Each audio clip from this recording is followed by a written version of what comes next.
Hey Megan, how's it going? Connor Holt here with Wilson Motor. Just want to put a face to the name so you know who reached out to you this morning by email on this Land Rover LR4, this 2010 that we have here on our lot. So I want to do a little walk around video since you are obviously not here in the state.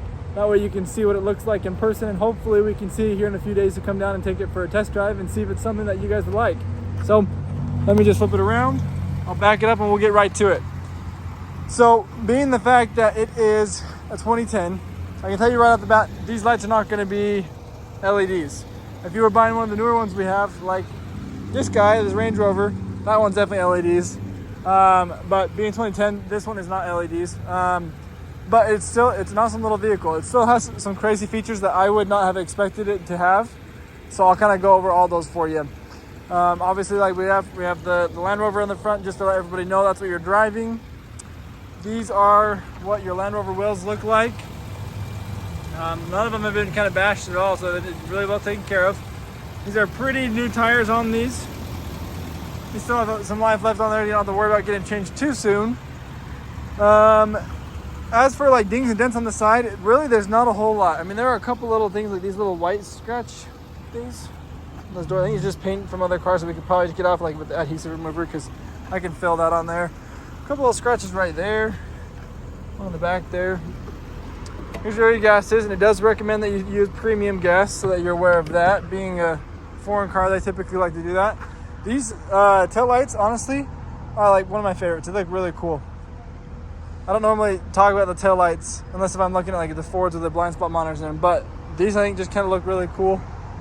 I think it's just the European style or something like that. So you are aware this is it is a V8. The HSE is the trim level. But it's going to be a little bit more on the gas when you are doing that because it's a bigger engine. There are 4 backup sensors here too. That way you're aware of that. And I believe, yep, up under there we got a tow hitch so you can tow some stuff too. To get this back open, you have to open the top. And then you have this little button here which is actually going to drop this bottom one down for you too. And it's kind of on a hinge, so it's not going to go down too fast.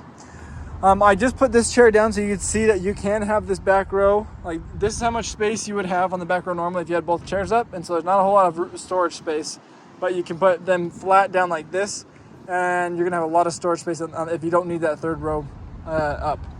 You do have the 12-volt charger back here too on the back side. There's a little bit of storage here,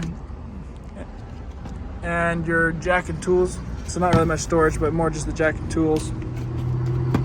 I can't put that back on one-handed, so you know what, I'm gonna let it sit there for a while. I'll fix it in a little bit. Back here in the back though, you do also have little cubbies. It's gonna be on both sides, and you got the cup holders there, and they have the air vents too. And then all of the windows, like in the back, they have like the heated windows back here, so that way they aren't going to get fogged up for you for the blind spots. Second row here. It's easy to get into the back. You just pull this guy right here, and that's going to get you up into the back seat.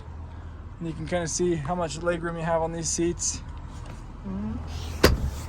You do have that third row, or the third seat in the middle.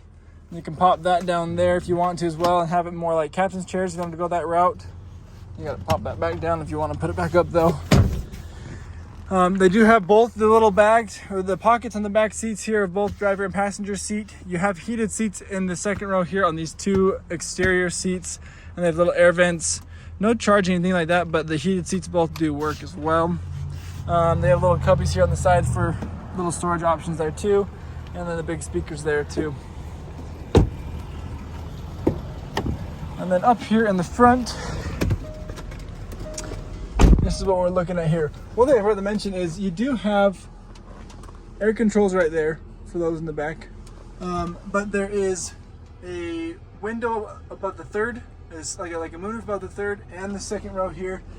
And then this is a sunroof up here on the front, so you can have that all the way open if you'd like to. Here on this side, you're gonna have your mirror controls, your window controls, and locks. You're gonna have your door locks, and you can save 3 driver's seats with the driver's side. You're gonna have your headlight controls here, your brightness of your display and your headlights. Well, this is gonna be brightness of display, your auto beam and brights right there. You're gonna have your blinkers on the left side, your wipers on the right side. Cruise control is on the left side here. Your phone controls, heated steering wheel. These will be controls for the screen up here, so you're aware of that. You can change the stuff in the middle. This will be your volume and media controls here. You have your RPMs on your left, your speed on the right, and all that extra information in the middle that you can play around with. So over here you have different options, like you have navigation, you have your home menu, which is what this is going to look like. You have the audio and phone menus with music and stuff like that. You have all these controls here for the audio controls. These are going to be all your climate controls with heated seats for the driver and passenger as well. This is your parking sensors that they're going to be there for the back side. Your traction control. It is a push start. I have the key here in my pocket so you can see what the key looks like. So you have the unlock, lock, your lights, the tailgate, they lift that up, and then that's gonna be your alarm.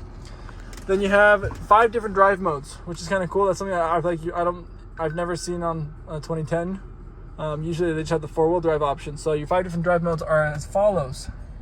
You got the special program, which is kind of just like normal. You have your grass and gravel, you have your mud ruts, your sand, and then your rock crawl. So you go into kind of 4-wheel drive. And you have the option here to change the suspension of the vehicle.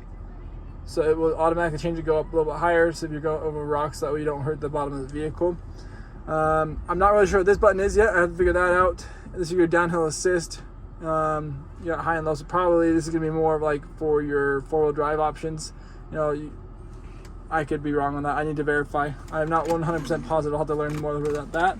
Here's a little ashtray there in case you happen to want to smoke in the vehicle. Hopefully you don't, because I think smoking in vehicles is really stupid. But you do have your chargers.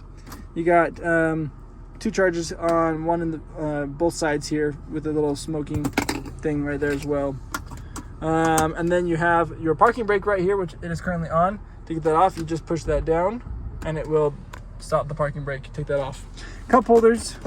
You don't have a center storage because this actually is a mini fridge.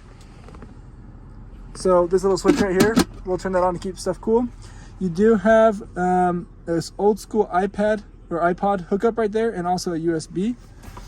There is 2 options here for your glove box. So you got the lower glove box, the upper glove box, which is kind of cool because it's got actually CD holders. So if you happen to have CDs, that would be a great place to store them right there. Like I said, you have the sunroof here. You can open it up with this thing right here. And it opens all the way. And we can close it just like that. As for your mirrors, they're kind of just basic. This one is missing that thing though, the little cover for the mirror. Anyways, that is this vehicle. It is a total of 7 seats, 5 in the back, 2 up front here. It does have 166,000 miles on it, so it is higher in miles, but it's right around the time of that age. If you have any questions, any additional questions, let me know. It does drive really good. I've driven it several times back and forth between our 2 stores here in Logan. And then if you have any additional questions that I can answer, if you want me to get additional pictures of anything for you, let me know. And hopefully we'll see you here in a couple days to come take it for a spin. Thanks and have a great day.